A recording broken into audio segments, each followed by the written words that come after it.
nerves were jangling. The prospect of getting into a World Cup was dangling, and Peru on penalties was an absolute mangling. And we are here to dissect that amazing, amazing morning of football in Australia. How incredible it was. Lucas Rinaldo joins me first. How are you going, mate? I'm brilliant, mate. Unbelievable morning. Probably the best day for Australian football since the Asian Cup, maybe. It's probably the Asian Cup and then that night in Sydney in 2005. It's unbelievable, and I think we're all eating humble pie and we're glad to be doing it. Tom, are you eating humble pie? Oh, mate. I think to some extent, but I think I've been relatively fair with my criticism. What I'll say, though, is I don't think I felt that good at 5 a.m. since a session at Revs a while back, mate. Dead set. Awesome. And our very special guest. Hugging everyone. It was euphoria, mate. Euphoria.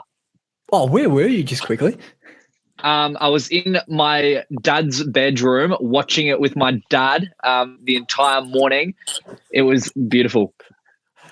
Right, so by hugging everyone, you mean hugging one person, your dad, but we'll take it. I was doing the same thing. And our very special guest here for about 15, 20 minutes or so, Scott Jamieson. How are you going, Scott? Good evening, boys. How are we? Mate, it's an absolute pleasure to have you on. Where did you watch the game? At home. Yeah, just watched it at home. It was too early to go and venturing out. I know there was a thing at Fed Square and stuff, but the younger me would have been out, probably stayed out from last night into the morning, but how times have changed. I would have been at Revs probably if I was still in Adelaide or Lucas, what about you? Where did you tune in from? I was at my brother's place and then driving home at the crack of dawn in the morning to come back home for a bit, just driving past people completely unsuspecting, just yelling at them from out the window. So, brilliant morning, and hopefully World Cup I'll be watching from Doha.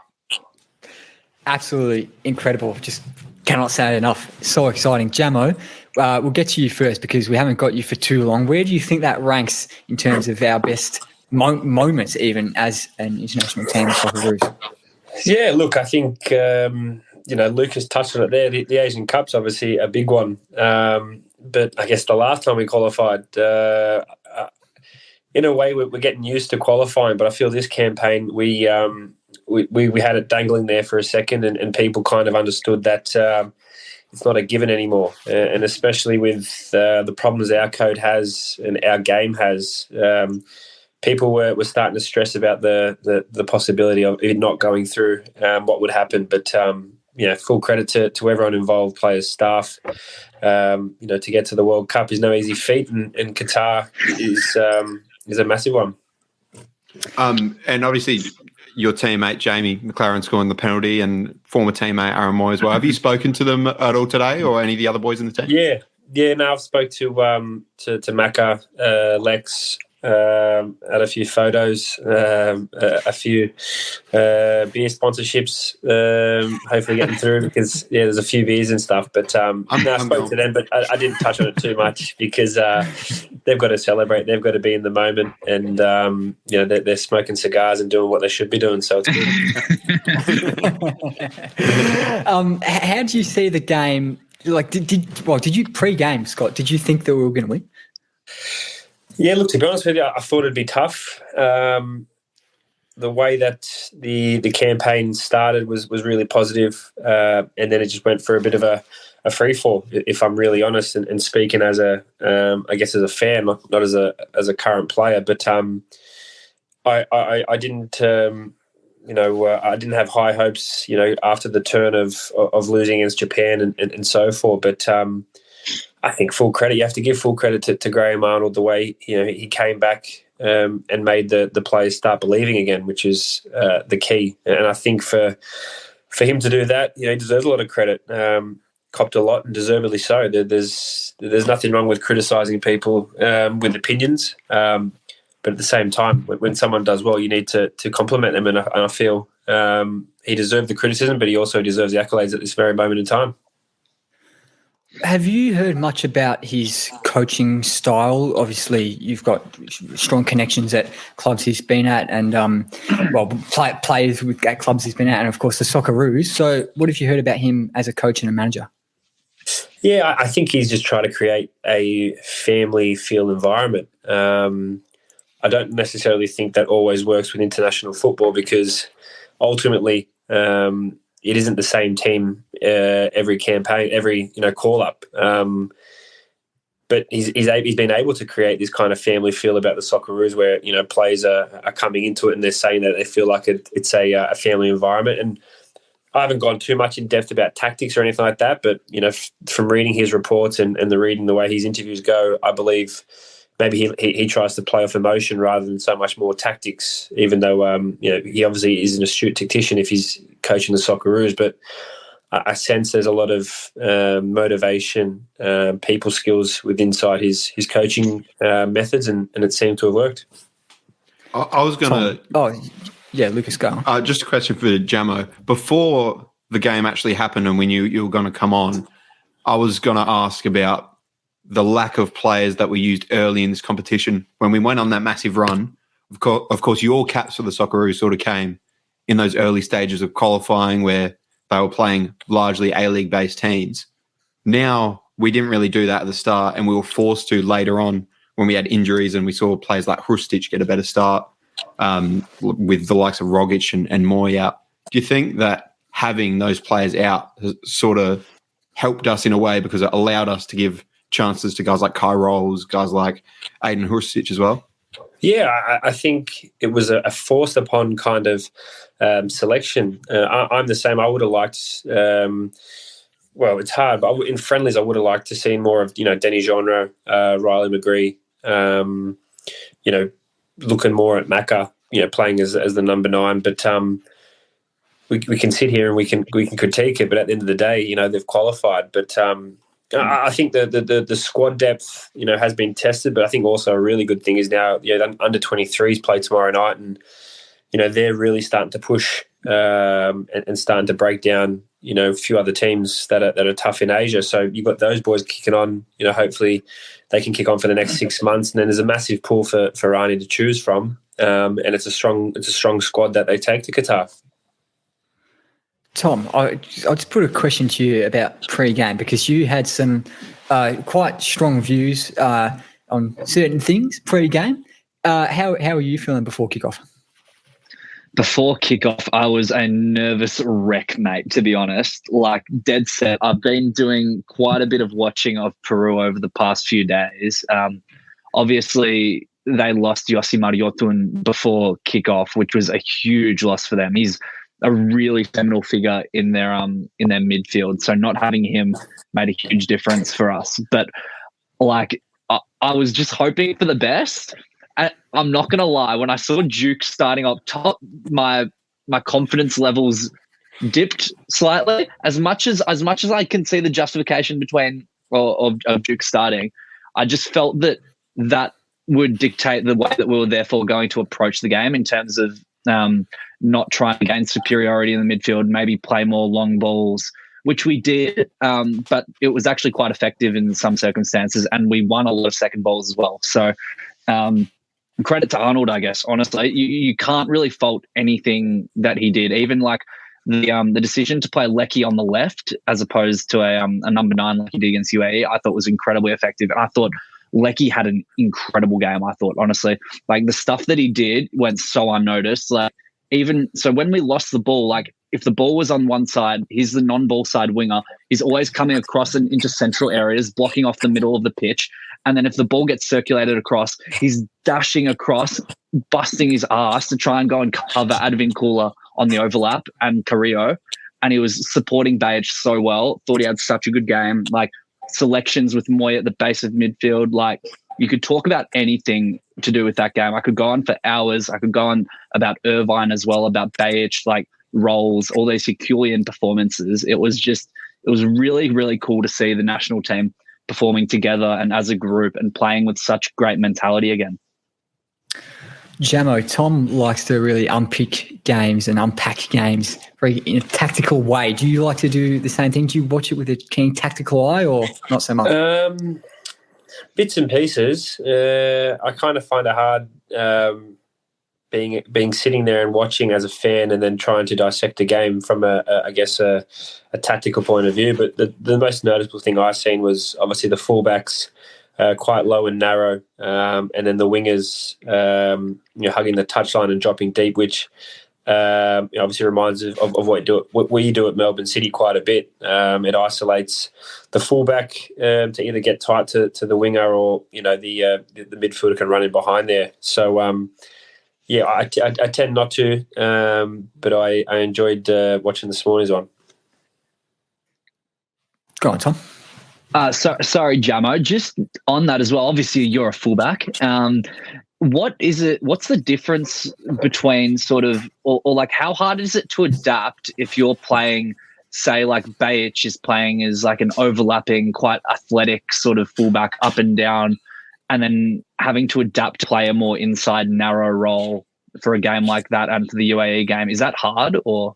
I don't necessarily think it's hard. I feel there's certain fullbacks that can do it and there's certain ones that can't. And it's not being critical of any other fullbacks. We had Benny Garuccia at Melbourne City, who's a fantastic fullback, but couldn't, be able to play that low inside fullback position. And you've seen him how good he was at Western United. So there's fullbacks that can do it.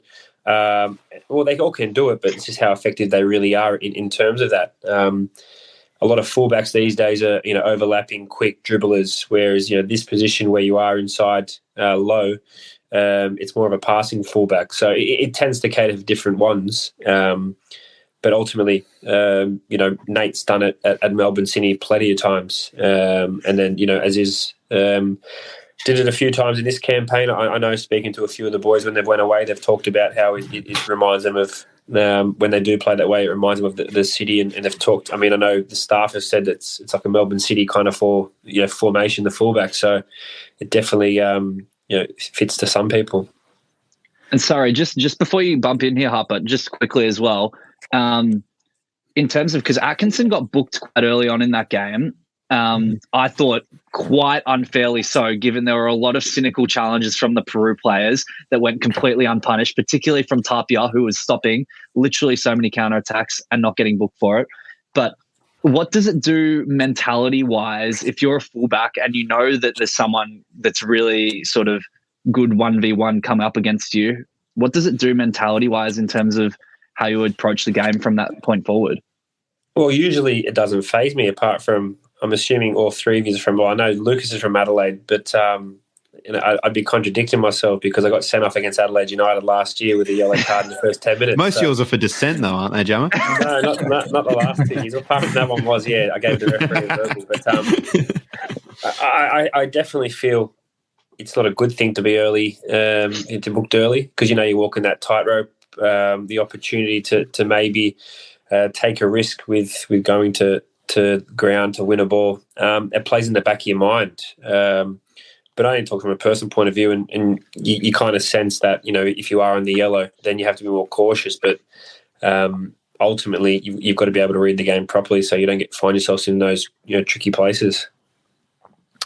And as a whole, obviously, Nathaniel Atkinson quite well with your time together at Melbourne City. Some people thought he struggled against the UAE in that first playoff, but many people thought he was much improved in this playoff against Peru. So his performance as a whole, how'd you rate it, Gemma? Yeah, I didn't watch the prior game, if I'm really honest. But I felt in this game, I've known Nate for close to 5-6 years now, and the progression he's made has been really promising, and the fact that he's moved over to Hearts now, playing against people like Ryan Kent at Rangers, who are unbelievable at 1v1, I feel it's prepared him for what's to be, the international stage. And I felt, this morning, handled himself really well. He's a great attacker, and defensively 1v1 he's actually quite very good, but it's another level, international football, and we only forget he's only played about 3-4 times. So his progression's going well. I think you look at, the right backs he's competing against, obviously Karacic, Ryan Grant, even Josh Risden maybe poking his head in there now. I feel he's in a good place to go to the World Cup. He can play right wing and right back. So I feel he's done quite well when called upon. Jamie, we know you've got to go in a sec, but I've got to get a little something up to show you. But just while I try to work out how to get that up on the fly, Tom, Lucas, have you got anything else for Gemma?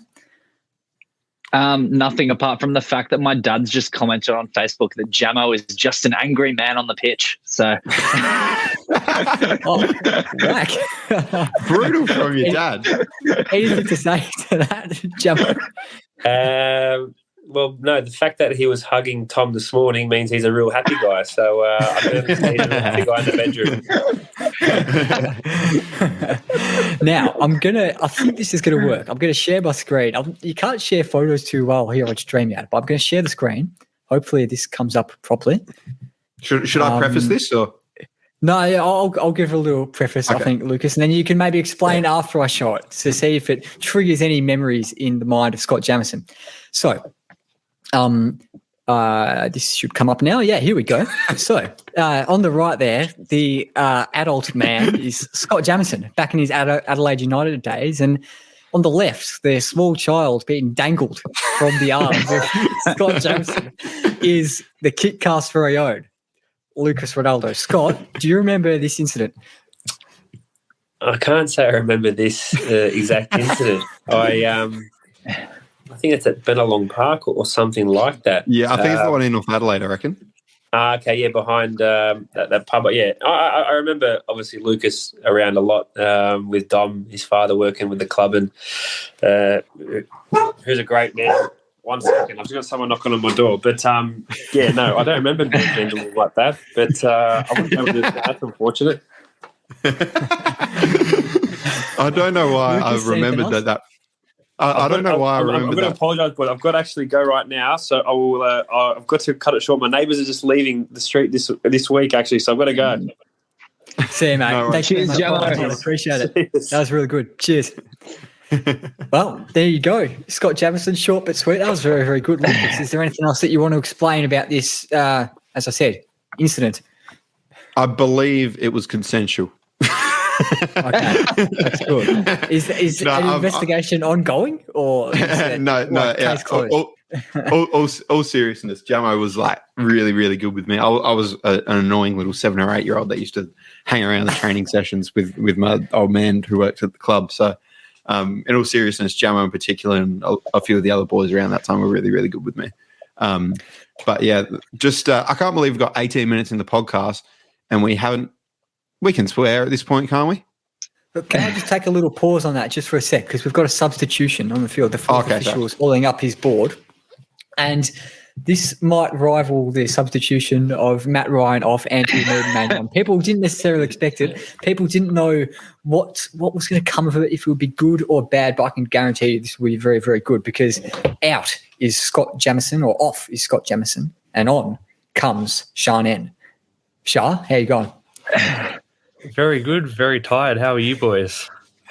Very good and very tired. Great. That makes 4 of us. But Lucas, continue. I believe you were going to utter a profanity. Well, you actually beat me to it. I was about to say that I can't believe we've gone 18 minutes without mentioning the name Andrew fucking Redmayne. What an icon. What an icon.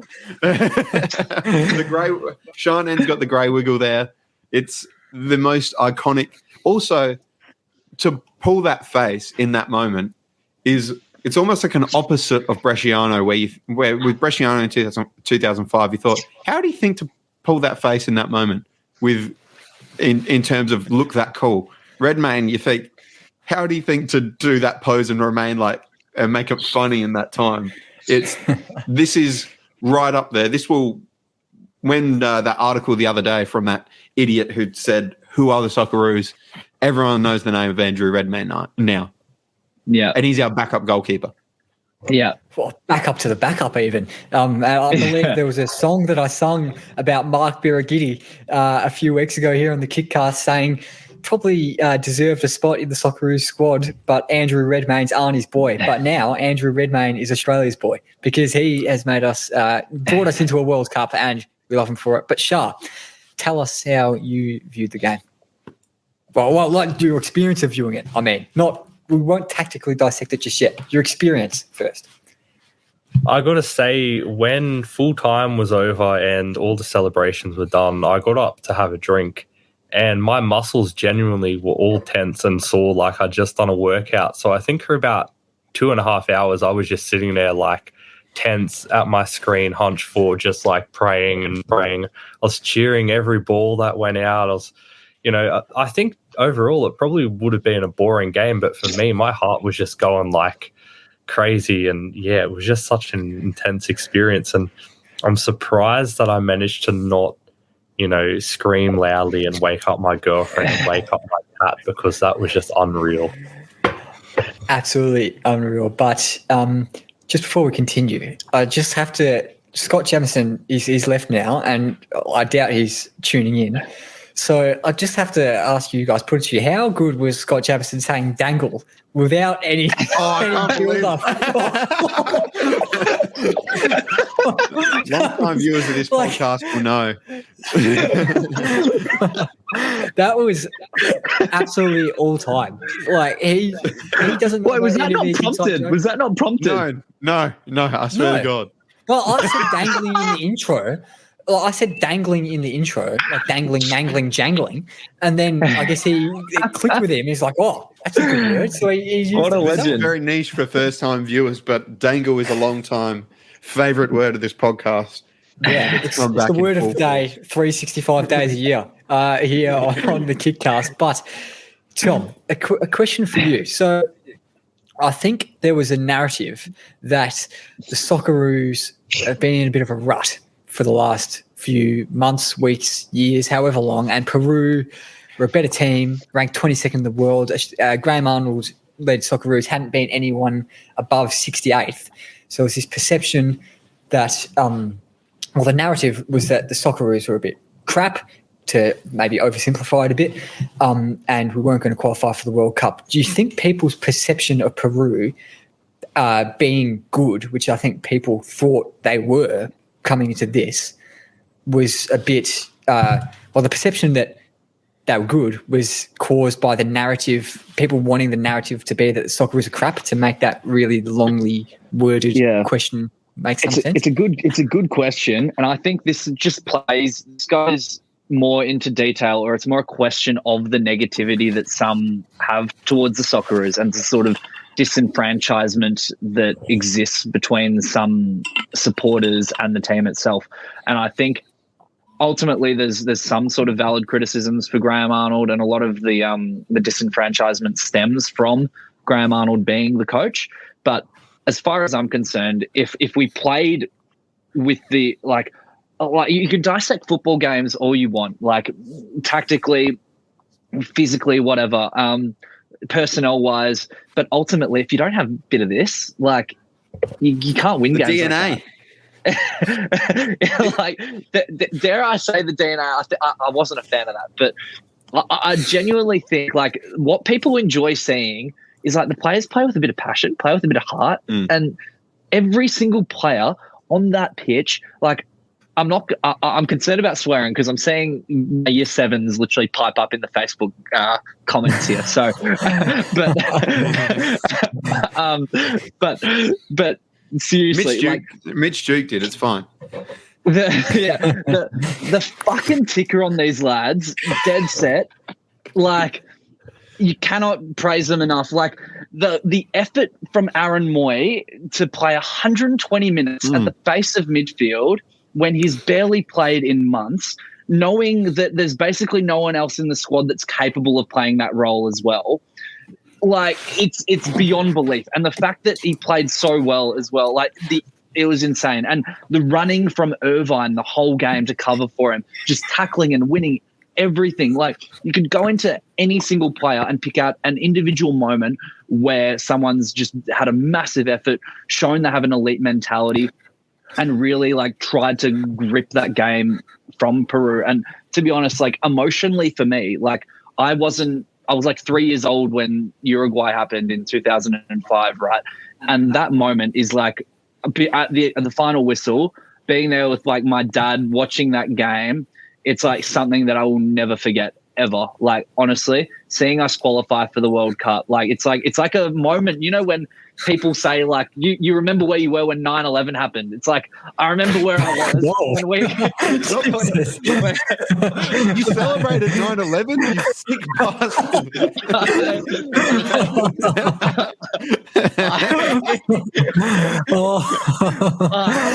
We could joke about this a lot more, but I think we should cut it.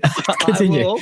I will forever remember where I was in the moment that we qualified for the 2022 World Cup and the first World Cup that I'll ever be attending as a fan as well. It was insane. Absolutely insane morning. I just want to take the emotion out of this just for a second. Maybe this is overly cynical. I'm going to ask this question to Lucas because he's been asking a lot of questions and he hasn't actually been able to dissect the game much. But Lucas, for you, Tom spoke about the ticker that the boys showed during this game, which was clear for everyone to see. Very gutsy, spirited performance. Why were there not performances like that before against Japan, for example, in Sydney? Well, this team is a lot better than the lineup we had against Japan. Yeah. And also Peru, let's face it, were poor. I don't want to say, oh, yeah, Peru were bad and that's why we won.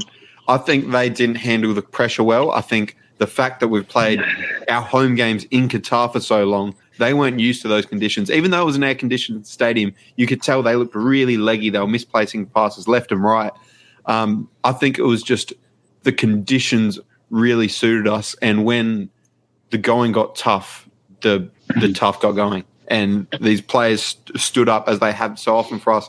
And I put I'm going to quote myself because I'm an arrogant man. But I did a tweet today about the teams. There's only 11 teams that have qualified for the past 5 World Cups. And they're Argentina, Brazil, England, France, Germany, Portugal, Spain, Switzerland, Japan, Korea, and us. That is the reason I looked that up. It was at halftime, and I was thinking on the proviso that we don't get in, that'd be a good thing to bring up to say it's not all that bad. Teams don't qualify for 5 in a row. Think of the teams that are missing there: Italy, Netherlands, Belgium, so many others. USA even have a pretty easy path to qualification. So the fact we've been there and done that, and now we're in a group where I'm even though this is the worst team we've had at a World Cup, I think this is the best chance we've had to get out of a group since 2006. I should just say something. We were talking about things you would have said if we lost, and I had a little gag planned if we did lose because Tom Williams, if we did lose, would have been pulling a bit of a ScoMo because Australia would have been in crisis, and tomorrow he's fleeing to Hawaii to escape it. Hawaii now and then Qatar in November. Must be nice, man. Yeah, it is. It is. Living life. The St. Kevin's employee wages. Just sorry. While I'm there, I've got. While I'm there, one of the year 7s wants me to give him a shout out. So, Ted Fraser in the Facebook chat. Yeah, here he is. That looks like St. Kevin's profile pic as well. Yeah, Ted Fraser. He's actually the son of Josh, who used to play AFL. I'm not sure if you remember him. Yeah, but Collingwood and Gold Coast legend, of course. Yeah, the legend. So Ted Fraser, if you're still listening to this, I very highly doubt it, but you're not getting dropped from the A's this week, mate. There's your big thing. He was bloody shit scared he was going to get dropped all week. So there you go. If you're still listening, there's your award, mate. All right. As our listeners slowly all drop off.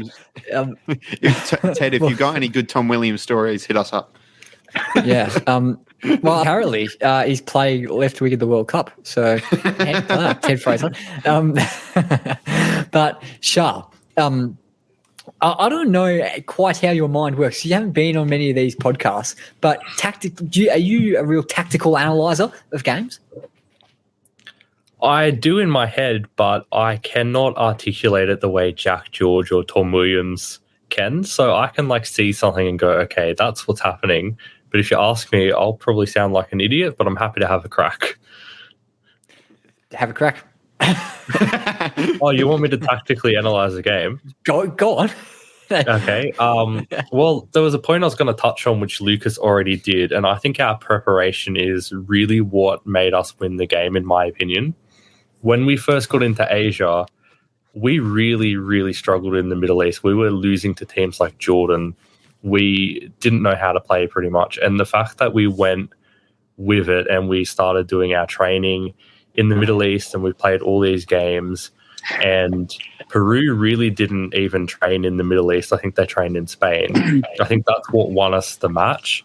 But tactically, what I've been noticing over the past 2 matches, I think I DM'd you earlier, is Jackson Irvine has been playing slightly a different role. When we don't have possession, he's been slotting in as a centre-back, and we've been having sort of like a fake back five where he's been the left centre-back and Kai Rolls has been the centre-back and Bailey Wright's been the right centre-back. And I think that's worked wonders for us because that's allowed us to have freedom to give Moy and Rustic a chance to kind of make a mistake and try to play like a better ball into someone like Boyle, knowing that we got Jackson Irvine slotting back as a centre-back. So I don't know if I explained that really well. I don't know if anyone else noticed that, but Jackson Irvine, absolutely phenomenal the way Graham Arnold's sort of changed his position and changed his role over the past 2 or 3 matches. And I think if we're going to start winning more games, it's going to be off the back of that because we've got a good foundation. We're starting to get, the back 4 to back 5 that we're doing working really well over these 2 or 3 matches. And if we can have Aaron Moy getting more fit, if we can have Aiden Rustic getting in, more form, we can start utilising these players without having to rely on them tracking back and defending as much as we have in the past, which is only going to benefit us if we had a striker that could probably put them away more. Go on, Tom. Yeah, I think it's 100% right. And I think it's also worth adding to that we won this game with evidently quite a depleted sort of squad. If you look at the players that we've got out, there's a lot of really important players there. And I thought Rolls and Bailey Wright stepped up to the plate massively as a partnership during that game, particularly in the absence of Sutar and Sainsbury, who are sort of Australia's nominal first choice partnership. And I think especially Rolls, honestly, he was just on a different level that whole game, seriously.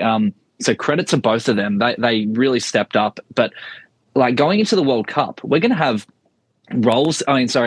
Sainsbury coming back, Sutar coming back from his ACL, hopefully, Rogic coming back, and Taggart coming back as well. So there's definitely going to be selection headaches for Graham Arnold because I'm not sure I'd necessarily want to mess with this midfield dynamic that's going on here because I think this is as balanced or as good a midfield as we've had in so long. We've often spoken about how difficult it is to get 2 creative players. Nominally, the sort of issue has been Moy and Rogic into the same team. Now it's Moy and Rustic, but we seem to be doing it now with Moy playing as the single pivot. So I really wouldn't want to mess with that. And I feel like if you've got Rogic to bring on as a super sub, it's a pretty awesome player to have bring off the bench, isn't it? I want to dissect the midfield 3 that we played in this game a bit more. So Shah kind of covered Jackson Irvine. Lucas, Aaron Moy, he had not played football since January. They were saying it all game, and they'd put a lot of effort into preparing him to come into these 3 games against Jordan, UAE, and Peru. And he played 120 minutes and then scored a penalty. Tell me about Aaron Moy in his game. It's a behemoth effort from him because he was probably our best player against UAE. He was, again, brilliant. And like you say, to get through 120 minutes in, even though, once again, the stadium's air-conditioned, but everywhere else they would have been in the country in the past 2 weeks would have been sweltering heat, and he's not played in 6 months. It's an unbelievable effort. We talk about Aussie DNA and all this stuff, and it became a bit of a joke for a while, and now it's become true, and now all of a sudden Arnie looks like a genius. But he's not a player built on DNA. He's the best. He's one of the best technical footballers we've ever produced in this country. Yeah, that's up there with a Bresciano, with Kalina, with whoever you want to put in that category. He's unbelievable, and I'm so glad that he's played under, firstly, Ange Postecoglou, who used him the right way, and now that he's been brought back into the fold, he's being used in the right way in an almost Andrea Pirlo-like role for Graham Arnold. And then just on Jackson Irvine, covered every blade of grass, and when he got cramp in the last minute, that man put everything on the line. I've been so critical of him, to be honest. I can't remember how much of that I've said on the podcast and how much I've said to everyone I've spoken to about football, but he was unbelievable and put every ounce of effort in. And, well, I'm sure you asked the big Rogic question, but good luck getting back in the team, Matt. Yeah. Tom, the final cog in this midfield three, Ajdin Hrustic, in this game, personally, I don't think he played very well at all. I think he was misplacing a lot of passes, and that was when he did get on the ball. He was spraying them all over the place. Just didn't really seem as good as he could have been. And you're a big fan of his. Massive fan of his during this 120 minutes? I didn't think he was particularly bad. I don't think he was necessarily like a net deficit to the team or anything, but it certainly wasn't one of his better performances. It was still pleasing to see that he was really active out of possession, still trying to win the ball back and work hard. But I feel like he was also sort of trying a bit too hard with things in possession sometimes. Like, he's a very technically gifted player and he knows it. But what Hrustic tends to do, because he doesn't have a right foot, he tends to force things a lot. So there were a couple times when he got caught in tight spaces and he just tried a couple of like flicks and little sort of incisive passes that are just a bit too difficult to pull off. And at times, if he had just played like a more simple pass, then there would have been sort of an easier route to goal, and it would have sort of made more sense. But yeah, he played the full 120 minutes as well. So I still thought he had a decent game. I don't think he was atrocious, but I also think with that opportunity that he had on the edge of the box, the cutback, I feel like he should have just smashed that near post instead of like it's such a hard finish when you've got the ball coming. This won't translate very well on the camera, but when you've got the ball coming from like that direction and you're trying to keep it going in that direction, it's like so hard to do that. Like, you've got to like cut across it, like swipe across it like that. So very tough finish. I felt like if he just like hit it hard or and low like near post, there could have been a better chance of a goal. But he's a technically superb player. Yeah, genuinely, it looked like it was going in, but yeah. No, I thought when that missed, I thought that was our chance. That's one we're going to look back on. Didn't you sort of get the sense that like as the game went on, like we were going to lose? Because it was just like you're just like, it felt like we were having so many chances and not taking them. And we were the better team. I'm not sure if like this has been said, but we were dead set. We outplayed Peru trying to play actual football. And this is a Peru team that finished above Colombia, finished above Chile. And irrespective of the fact that they were missing Yoshimar Yotun, very, very important player for them, they're still a really good team with a lot of weapons. I would argue that to some extent, although it's difficult to quantify, we just did a really good job of quelling those weapons. Yeah. It is. Continue, Lucas, sir. I thought if we were going to win this game, it was going to have to be scrappy. We were going to have to fight for it, and that they were going to dominate the game. We went there. We played football against them. We outplayed them. We were the better side. And I think that's what makes me even prouder of this team, is that it wasn't a case of getting lucky. It wasn't a case of showing that grit in a way of diving in front of the ball. It was a case of that we could have won in a normal time. Again, I think Shah said it before. If you're a neutral, this game probably wouldn't have been that entertaining. For us, we were shitting ourselves the entire game. So it's never more entertaining. But, yeah, I think that's what makes me so proud, is that we played football against them. And like you say, they are a quality team. And I think Michael Turner put out maybe not his best tweet during the game saying that Peru were poor. No, this team has beaten some of the best teams in South America. They finished fourth in a ridiculously tough South America, and we made them look poor. Yeah, it's tricky to know how to balance how much we made them look poor and how much they made themselves look poor, because it's obviously a bit of both, right? But it's probably not 50-50. It's not 100-0. But you see all the time in football, the better team doesn't always win. Like that, like if the better team always won, Man City would be winning every single trophy ever. Yeah. But they don't, right? And Melbourne City too in the A-League. That doesn't happen. And it was just, so good to see us kind of overcome their shithousery. Like, Jesus, Christian Quaver, how... Oh, mate, what an allowed- absolute shithouse. Yeah, like how I thought, like when the ref stopped a game for an injury, it was only for a head knock. Am I misremembering? Yeah, that's what it's meant to be now.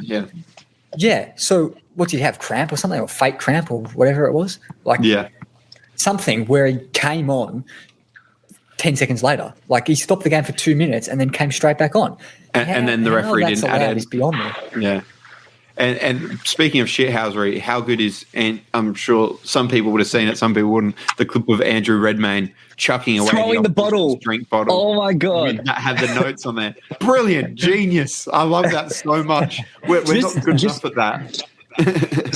Sorry. Just while we're on that as well, like it is a piss take and it's funny, but it's also like it just actually goes to show, because to my understanding, nobody else in the squad knew that the plan was Redmayne was to get subbed on for Ryan if this situation were to occur where the penalty shootout would ensue. So the fact that Redmayne in himself was so, like, it felt like every single moment of the shootout by Redmayne was orchestrated, because like it was like every penalty massive band of Kick 360 journalists at this game against Japan in Sydney. That was not meant to play then. I don't know what's happened there. Continue. It felt like every single action that Redmayne did in that shootout was like orchestrated. Like even like the way he placed the ball sort of ahead of the spot to make them like go and grab them and bring it back, like the throwing the bottle, like all of this seemed like pre-planned, and it was just like it's just like so genius, like and having such a big goalkeeper in the goal instead of Matt Ryan, who's comparatively quite small, to save the penalties, like it just screams such a well orchestrated situation, and it was incredible to actually see it play out like it did, to be honest. Does Andrew Redmayne make the squad if Arnie didn't have that in his mind that he could save a penalty, come on for a shootout? Does he even make the squad? No way in my opinion. No. It's the best photo of Australian sport for years to come. I think he still would. I think it would have been Vukovic that misses out, to be honest. I thought Redmayne is the third. For Birighitti? I thought Birighitti as the backup goalkeeper. Now it all makes sense why Redmayne was so high up in estimation, because when you think about it, yes, that does make sense. You probably don't want Matt Ryan as your penalty, your goalkeeper for a penalty shootout, because he's 5'10", 5'11". Yeah. And I can't remember him saving too many penalties. I remember him scoring one for the Mariners, but I can't remember him saving too many. I think. But yeah, and we've been critical of John Crawley and Graham Arnold, and the praise has got to go to them. To get a bit like philosophical, I guess we're all guilty of this, and just being in the kind of football community bubble where everyone's views just bounce around, and like so many people just have the views because they see it on Twitter. Like we see people talking shit about Andrew Redmayne saying he shouldn't be in the squad, and we automatically think the same thing without knowing what the coaches know or thinking what the coaches are thinking. And did anyone think that Andrew Redmayne was in the squad because he could save the penalty? Or most people just thought he's Arnie's boy, right? Yeah. Yeah. Yeah. Yeah. Anyway, we'll continue on. What shall we talk about now? It shows how well this particular episode is planned. Lucas, I've got a question. Tom Rogic, do we take him? You take him, but you don't start him, in my opinion. He's too good not to be there. Shah, yeah, go on, Shah. I feel like Rogic is in a similar vein to Tilio, because for a lot of his career, come like the 60th minute mark, Tom Rogic was absolutely cooked. And sometimes it was a bit of a burden on the Socceroos to have to either persist with a player who's tired and can't chase the ball and then, he's opening up space in midfield, or sub him off. So I feel like he's in a similar vein to Tilio, where, come the 60th, 70th minute mark when defenders are tired and the game's starting to open up and there's that extra bit of space, someone like Rogic with his close control and just ability to make something happen, or Tilio, I feel like they're the type of people you need as an option off the bench, not necessarily starting, because, to be honest, he's a bit hit or miss if he starts. Well, let's say that the Socceroos take 6 or 7 midfielders to the World Cup. It's 23-man squad like usually. Nothing's changed there. It's 23-man squad. I think it's going to 26. I read something. It's going to 26. I might be wrong. Let's say 8 midfielders then. If it's 26, surely he's in the top 8 midfielders in contention. He is. The reason I was saying it is he's pulled out of the biggest qualifiers we've had in over a decade, just for personal reasons. And according to Graham Arnold, we're just going off his word. He's said that he hasn't given him a reason. If that's true, that's not good enough. You should be giving the coach the reason. And I doubt Arnie would. It'd be weird of Arnie to say, he hasn't told me, when he has, because then the criticism falls on Rogic. Say no comment or something, right? No. I think he'd say he's told me. I understand it, and we. Well, that kind of thing. Yeah. That's what I meant. Well, I'm not going to be revealing what it is, and then. Yeah. And part of me thinks he could have said that anyway. I think it's weird that we haven't tried to see what it is, if that's the case.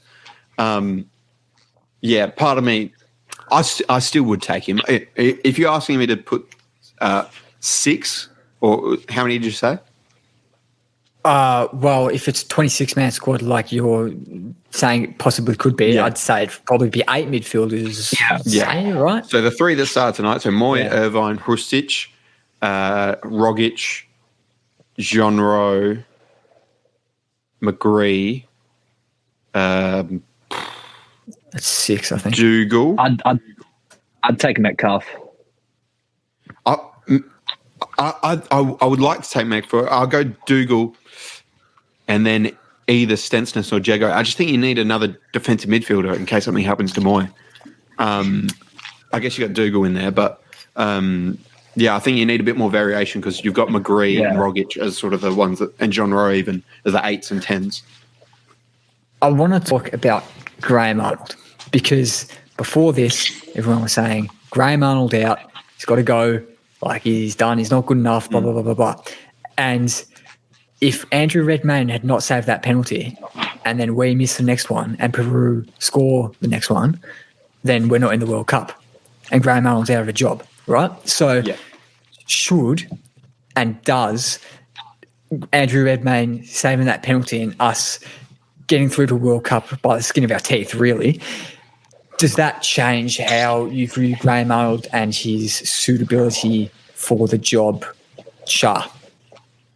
Regardless of what I think about Graham Arnold's ability, I think it would be, since we made the World Cup, I think it would be a poor move for Football Australia to replace him, considering it's only in November. He's been with the boys for so long and he's built that bond. Just to bring someone in short term, for the World Cup, I feel like that would be a poor move. So, when he wasn't sacked in the Saudi Arabia game fallout, I think that kind of sealed the fate for me that if we qualified for the World Cup, that he was going to be the man to lead us because, I think it would be too late to make a change in my personal opinion. So, I think he's going to stay for the World Cup, but I don't see him staying around after that, if I'm honest. Yeah, I do think we probably all agree that he will stay for the World Cup, and probably should as well, because who are you going to get in the next 5 months? But Lucas, how well would we have to go in the World Cup for Graham Arnold to keep his job and be deserving of keeping his job? I don't know, because part of me thinks that regardless, we've seen enough to think that he shouldn't be the long-term Socceroos coach, but it would be ridiculously hard not to renew his contract if he were to make it out of the group. because no one's done that since Goose Hitting.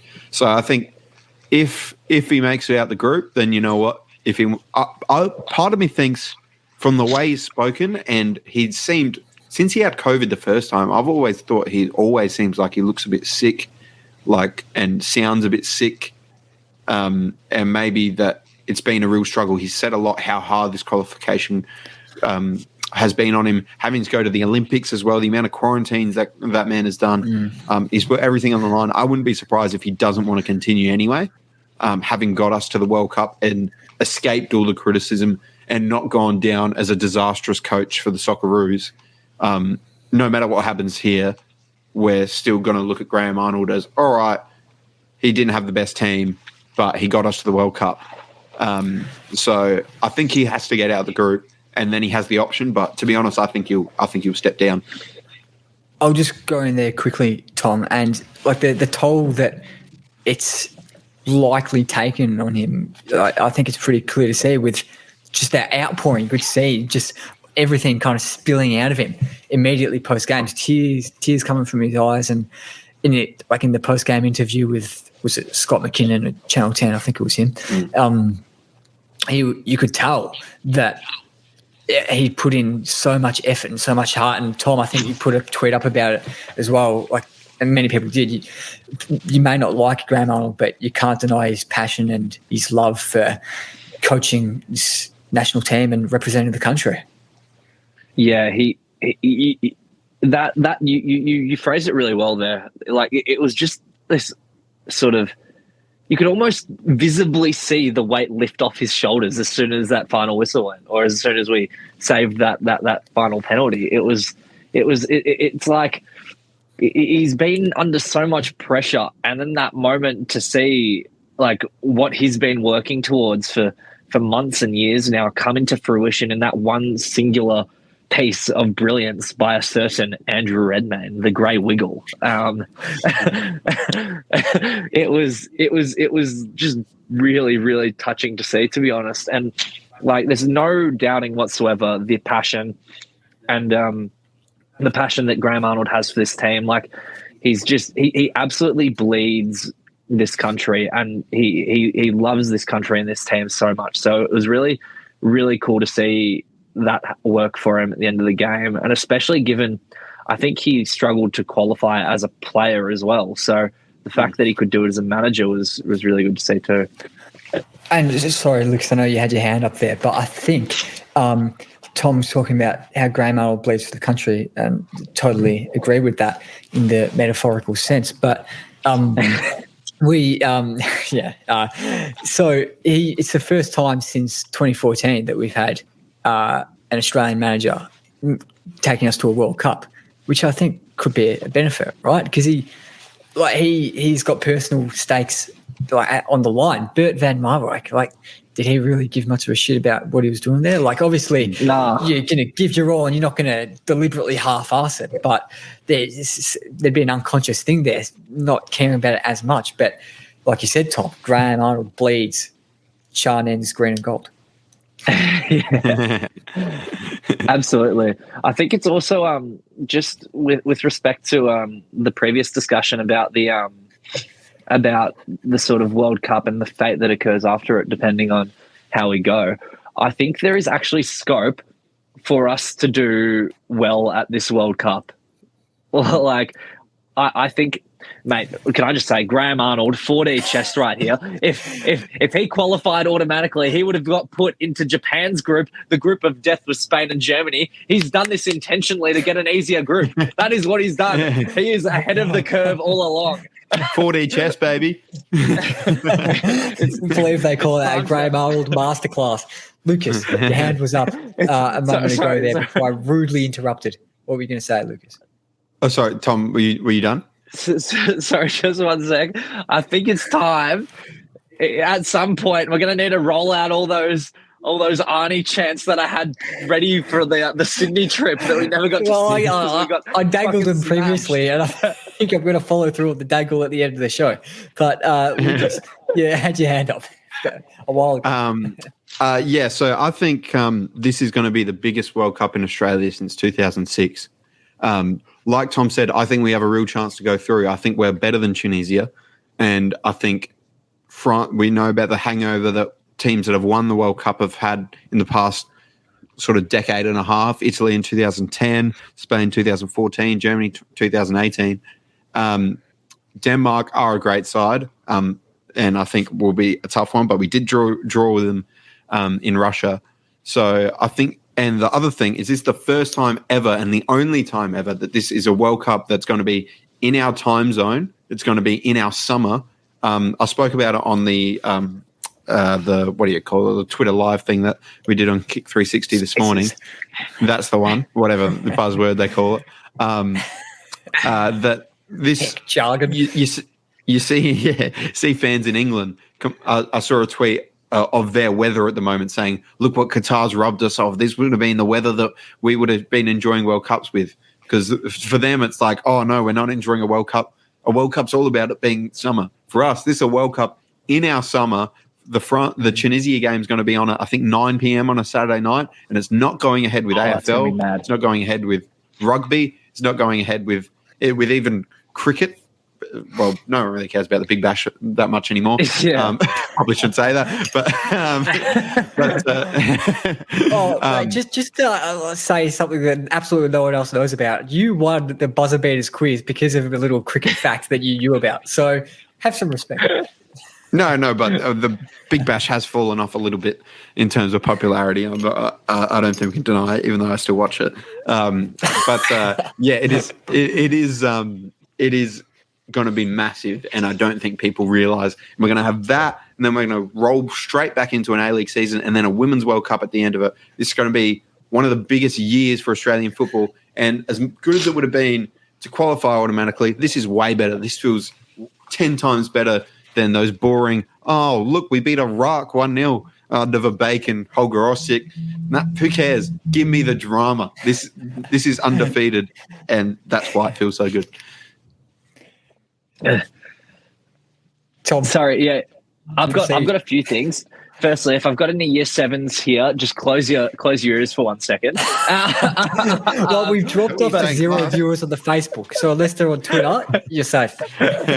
So, first of all, I 100% agree with everything Lucas said there. But the first thing I want to say is to all the fucking idiots saying that it would be like a good idea for us to fucking not qualify for the World Cup, get a fucking dog up you. Seriously. Dead set. Fuck with. Dead set. A lot of them. Get a fucking dog up you. Dead set. Honestly. Do you reckon those people now are seriously like saying, oh, fuck this, I want it Arnold? Nah, that was a defense mechanism. That was saying they didn't want it. So it wasn't genuine. It was just like, it's easy to hide behind a keyboard and say that kind of shit. But Shard, was your hand up there, or are you just kind of stretching your wrist? I don't know if you guys really follow my Twitter because I post a lot of shit, but I try and build up a lot of hype and positivity before all the Socceroos matches. Like, come on, boys, we got this, keep the faith. And half the replies are saying, boy, I hope we don't qualify because we're going to get absolutely embarrassed, this and that. And when we qualified this morning, the amount of responses and DMs I got saying like, oh, why are you so happy we're going to be embarrassed at the World Cup, this and that. Mate, the amount of money we get for qualifying for the World Cup is good. I don't care if we get embarrassed. I'm just happy to be there because it's an amazing achievement to qualify. And 3, it's just like, let us have this moment for like 5 minutes, you know what I mean? Yeah. Being a football fan in Australia is always a bit of a depressing time, you know, sometimes, because we're not the main sport. We're always bashed on by the media, this and that. The Socceroos aren't always the greatest. The A-League's on its knees at times. We've got a moment. Let's just enjoy it. Let's just stop the negativity. Let's just like have a week off the Arnie out bullshit, the we're going to get embarrassed bullshit, all the NSL versus A-League stuff. And let's just, you know, celebrate our boys with this amazing achievement and just look forward to, as Lucas said, the World Cup, the A-League, the Women's World Cup, and some great football coming. Here, fucking here. And dead set, if someone's just got that, like, clip that up and post that all over Twitter, because that is 100% true. And it's like, what is even your purpose as a football fan? Like, like ultimately we live in a universe where football is such a minuscule thing, irrespective of how much we make of it. And it's like ultimately the reason we're drawn to sports like football is for moments of enjoyment. If you cannot enjoy a moment where your team, your country, the country that you live in, the country that you have some sort of connection with, whether it be by your parents like Martin Boyle, whether you're born here, whether you've immigrated to this country, we're all affiliated in some way. If you cannot enjoy the moment of your country qualifying for a World Cup under those circumstances, then why the fuck are you following football? Dead set. Here. And the other thing on that, the other week I had the privilege of going to a Liverpool event at the Arca Bar in Adelaide when they were in the Champions League final, which was a great experience. I'm not a Liverpool fan. I was covering it for work. But it disgusted me that nowhere in Adelaide was showing this game like to have fans go. I had so many people messaging me saying, where are we going to go, blah, blah. Nowhere was doing it. And it's absolutely disgusting that no one took up the slack. There was interest. There would have been people there. I've spoken to so many people that would 100% been there even though it was 3:30 on a Tuesday morning in the freezing cold. There was enough people at Federation Square. That's just – and I bet it got to this morning and there would have been places they went, I wish they did that. I wish we did that. You know why? Because they're ignorant. Because they're ignorant and they don't understand the importance. This is more important than any other sport. It doesn't come close. Yep. The World Cup is the pinnacle. There's other World Cup. It doesn't matter. So I just wanted to touch on that because it really annoyed me that Federation Square had that thing, and then Adelaide, which is more of a football town than any other city in this country. Sorry if anyone disagrees with that, but it's correct. We're a smaller population, get the same amount of crowds, and we had 2 penalty takers score. But yeah, that really frustrated me. But who cares? They'll all be on board in 5 months' time. Sorry, just quietly as well. While we're on that, and like the whole notion of where this is going forward, and with respect to how the non-footballing people see this and stuff, I like it's like it was almost like the most perfect situation ever that could happen because like the fact that the game continued on like quite late into the morning. So a lot of the non-footballing people or casual fans or whatever would have woken up, seen that it was in extra time. I know a lot of my year 7s at school today said, oh, like I didn't get up for the game, but I was like watching the penalty shootout at the end. It was like crazy, etc. These like non-football fans, right? So they all saw that. Like everyone got to see this penalty shootout. And then everyone got to see us win it at the end with the penalty shootout.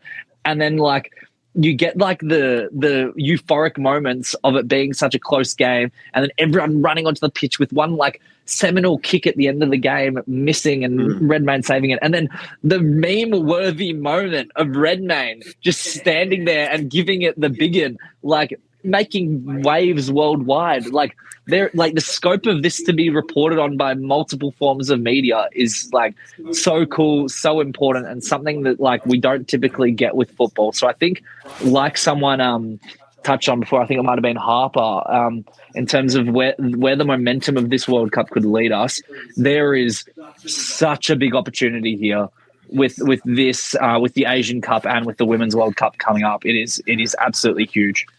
And just before you go, Shah, I think people can argue all day, all night if they want about how football is treated by the media fairly, unfairly, or they're bullied, or whatever you want to say about it. But like, I think everyone would have liked to see turning on the TV in the morning, the first story on the radio and the TV, front page of the newspaper tomorrow probably, Socceroos qualify for the World Cup.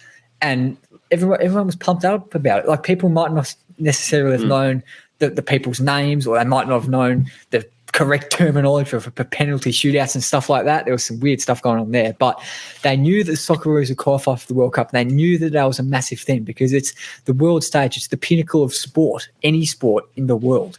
And the people who say, oh, I don't want to qualify for the World Cup, full of shit. Fuck them. Shah, go.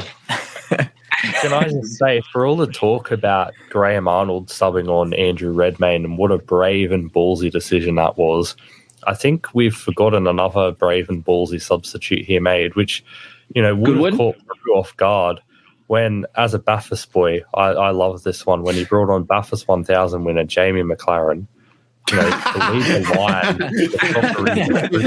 Qualifier. Cross code. I don't think Peru would have seen that one coming. So hats off to Arnie for that one. They didn't expect someone to drive onto the pitch. It was insane. but Isuzu mini ute. But on Brave substitutions, the good one as well is Brave, because I think everyone for a moment would have thought Bukayo Saka. What about him? What about Marcus Rashford at the Euros? Yeah. Like, this is not proven to be well. And Goodwin has, like, he's scored penalties for Adelaide. He's missed a lot, though. Yeah. He's missed a lot. We actually have had a poor record for penalties at the start of the year. So, balls are still probably the best penalty in the shootout. Come on, Adelaide. Just while we're on the penalties, Tom, quickly. One second, Tom. There's a guy that's been, in his words, held hostage in the waiting room for the best part of about 3-4 minutes now. So I'll dangle it no longer. Special guest, fifth panelist on the show, Neal Symons. We got 5, baby. Let's go. We're at the World Cup. I'm coming to you live from a cold Monash University discussion room. I booked purposely just to record the NPL show on Clutch Radio. I'm just really happy, boys. Like, I know. Did you just get on just to put that plug? Yeah. Thanks for your time, Neal. See you soon. No. All jokes aside. You obviously covered a lot of ground in terms of what this means and the sort of the gravitational awareness and gravitational pull that World Cups have for Australian casuals. And I just like to sort of reinforce the point. I watched the Football Belongs documentary, or part of it, last night. I think it's really poignant. Ange Postecoglou said, I think I'm not actually going to repeat what he said because it contains expletives, but he's like, I don't care what's on the front page, this and that. The next AFL player, infarcted or whatever, doesn't matter, our player does something stupid. I want us to talk about our game, our moment. Look on the Sydney Morning Herald, the most popular sports stories about Andrew bloody Redmayne. Who would have thought that 2 days ago, that Andrew Redmayne, the most maligned keeper in the league, would be, front page news in Australia, like talking about game. Like, this is what we have, whether we like it or not. They're talking about Andrew Redmayne and his heroics and everything else. Graham Arnold, and as much as we like to criticize him, I think everyone are sort of coming to the fore in terms of his approach and sort of the sacrifice that he's made. And I think we began to humanize Graham Arnold today, which I think was a bit too long to do. But, yeah. Tom, I know you've got to dash off next door in a sec, but you had your hand up before. Why is Tom in like a different room compared to like his Overlord setup with like the victory? It's weird. We'll explain it later. Do you want to reveal it, Tom? Do you want to do a reveal? No. I think we'll reveal it later. But Tom, you had your hand up, and what were you going to say? And then we can reveal. Oh, well, look, I just want to ask you boys, did you all think Mabil was going to miss? Yeah. Total. I literally, like, because of the time he took and that fucking prick of a ref taking bloody ages to like blow his whistle and let them take the kick, and he was sitting there like so scared. I'm like, oh my God, Mabil's going to miss. Oh my God, I was so scared. And did anyone notice the police were walking behind the goal as he took the penalty? That shouldn't happen. That's a distraction. That's like someone waving in the crowd. It's wrong. We're saying that's a distraction when Andrew Redmayne literally threw a bottle of the goalkeeping kickers for the Australian team. It's not what we do it, Neal, obviously. But Mabil, honestly, his quotes today of, I owed it to the country for letting me in. No, mate, you don't owe us anything. You're forever a hero. He was one of the first interviews I ever did when I started, and he's an absolute inspiration. He's got a program where he sends boots back to Africa. He's an absolute hero, and I'm so happy for him that he scored such a decisive penalty. Shah, while I think Tom's got to dash off next door, but Shah, have you got any final comments before we wrap up? Final comments on just the game or the penalty shootout? Or anything we've been talking about for the 69 minutes and 37 seconds. while we've got Tom Williams and Neal Symons here, I just want to let them know that Bailey Wright had a fucking outstanding game, and I told you so in the words of the great Johnny Warren. He is a natural leader. He's incredible in the air, and he's a fucking incredible player. So Kai rolls. I think to quote Graham Arnold too, where's his apology? He had an absolutely unbelievable game. Massive credit to him. Seriously, absolutely unbelievable game. I think it's just about time for the reveal. Tom, do you want to? Wait. Sorry, Harper. Lucas, go. Sorry. Can I just put two quick questions around everyone? Literally one word questions. 1, how are we going to go in the World Cup? 2, who's going? And 3, Neal, are you getting me an accreditation? No. Accreditation. I'm not a FIFA official. Maybe you have to put a good word to sort of Gianni Infantino or like Tim Cahill or something. I mean, I'm sure they go through every media application. I guess I'll start that off. If that's okay. How we go out in the group stage? We beat Tunisia. What was the second one again? Am I going? No, I'm going to Israel in July. So. No. As for the third question, Tom is going. Tom is going. So, look, I don't manage all these things, but my only focus at the moment is the Bonnie Rig White Eagles versus Maccabi Hakwa City East in the FFA Cup at the moment, Australia Cup at the moment. Sorry. So my attention has been diverted from potential accreditation. Shah, do you want to answer the question next? The questions. We are going to win the World Cup. Lucas, you can cover it. I'll just take it for you. I'll fake the documentation, fake you a pass, and get you in if you want.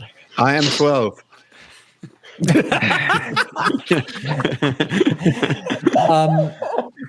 I'm McLovin.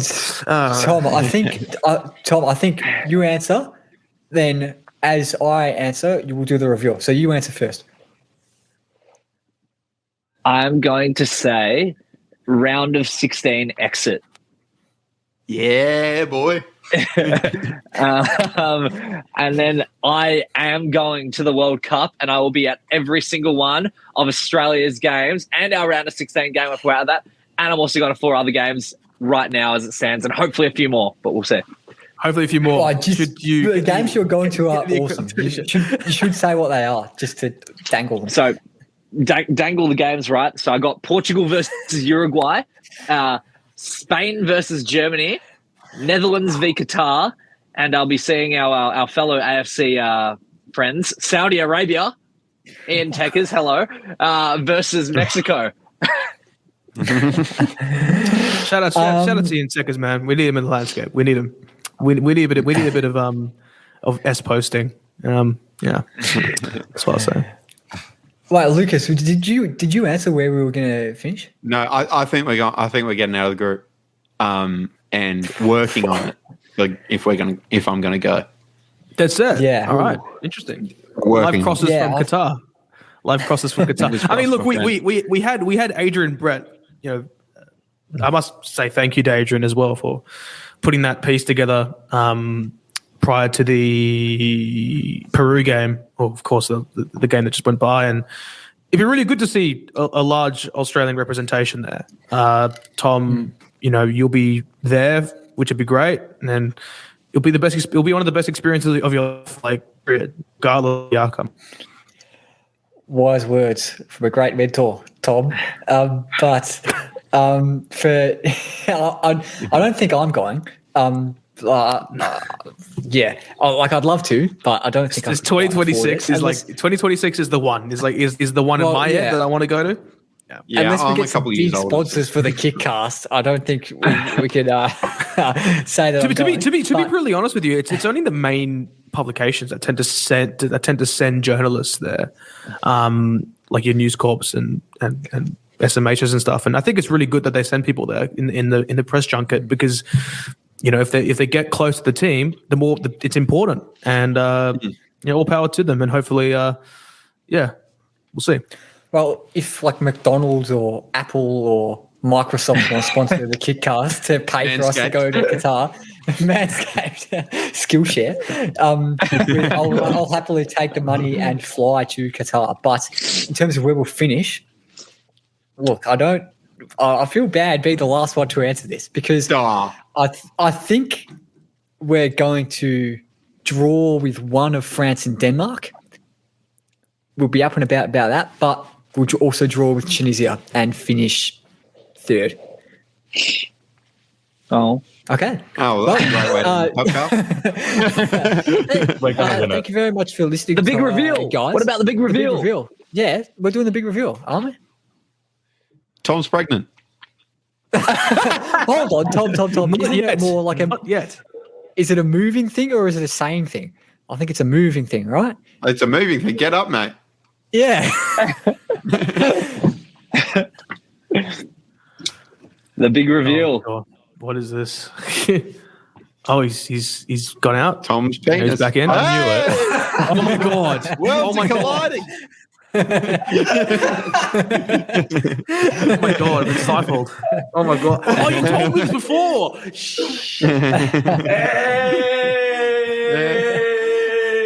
Come on, boys. We're going to Doha. KickCast. I like Qatar. By the way, quick plug. KickCast on Thursday as well. We're gutting Jack George, Yes. David Shalovsky, Petar Petrov on us. Really excited for that. And yeah, myself and Harper are really excited for the next step in the Kick 360 podcasting environment. Keep an ear and an eye out for just on the KickCast and all the socials to hear about the future of the KickCast. But we've been going for an hour and 16 minutes. Tom and I have a futsal game to go to, so we can't talk. Oh, yes, you do. We do indeed. 9:20. It's better timing than usual, but not great. Futsal Oz Brunswick. If any listeners want to get down to watch the T Williams masterclass, I've been called a prime Aka Fenwa. This is our Australia versus Peru tonight. Legend has it. Whenever Neal Symons shows up to a Futsal Oz Brunswick game, Tom Williams turns into prime Steven Gerrard and scores 2 bangers. That's what happened. Well, just the last thing on the futsal game, we're playing the team that we played when Neal came and we won the grand final, the Bronze Cup final. We're playing that same team tonight. We haven't won since last time we played them and Neal came. So hopefully the losing streak snaps. But guys, should I come? Come if you want. Nah, Kick 360. Schmeichel FC socials. Anyway, I've got to thank all you guys for coming on. Shah, thank you very much, Matt. Thanks for having me, Harper. Been a pleasure, boys. Neal, you've been a late substitution, but like Andrew Redmayne, you've been a very, very good one. Thank you. Are you also implying that I am like third choice host? Who's second choice host then? Come on, he's a third choice goalkeeper for the Socceroos, man. Like, yeah, but like, who's the 3 people? Me, you, and who? I'm at the top on the. And the ghosts of Petar Petrov, past, present, and future. No, Michael Turner. Michael Turner's a secondary host, right? I mean, he hosted Around the Block for like many years, right? Has he ever hosted the KickCast? Yes, he has actually. He actually has. Once, one podcast. Wow, there you go. Well, Tom, thank you very much for coming on, mate. I've got to say, it's taken me an hour and 18 minutes to reveal this, but the echo between you talking in this room and you coming in my ears has been pissing me off. So I'm glad to hear the end of you, but thank you very much for coming on anyway. No, cheers, Harper. It's always a pleasure, mate. And Lucas, always a pleasure with you. Hope there's not much to enjoy in Adelaide, but I hope you enjoyed that game and I hope you enjoyed this podcast. That's all right. I hope you enjoy the sound of Tom coming in your ears, as you put it. Now, there's something we've got to play before we go. Thank you very much for tuning in, guys. This is the last you hear of us, but adding to the stream is this video. Now, mine is for our new Aussie. Hold on, this is the wrong one. Let me skip forward a bit. Oh, look at that sexy beast. Is this the one? I reckon this is the one. I do have a confession. Here we go. I have done 2. Give us another one. and I would like permission for the other one, but seeing it's a lot to ask and it's sort of putting the competition into disrepute. That one was funny. This one's a more serious one. But seeing we've got Simon on, I've decided I'll pull out the guitar. And we're going all out. And I'll have you know, I think I've played guitar in front of about 3 people in my whole life. But we're going all out. So this is a bit of Johnny Warren tied into this. I listened back to Johnny. He said I told you so. With Rogic and Matt Leckie, the World Cup we will go. You know they tried to stop us, but we're never gonna lose. We're Shillerwogs and Poofters, call us the Socceroos. Ale, ale, ale, and so on. Yeah, that's very good. Awesome. Brilliant stuff. Thank you very, very much for tuning in, guys. As I unmute everyone, probably don't need to, but we'll see you on Neal. We'll see you on Thursday for another huge KickCast. Lucas. I wanted to sing along. I thought we were going to do a big sing along. Why did I get it? Was going all weird in my ears. People were all out of time. Unlike us, we're a bit out of time and not great musically. But anyway, guys, thanks for tuning in. We'll see you next time.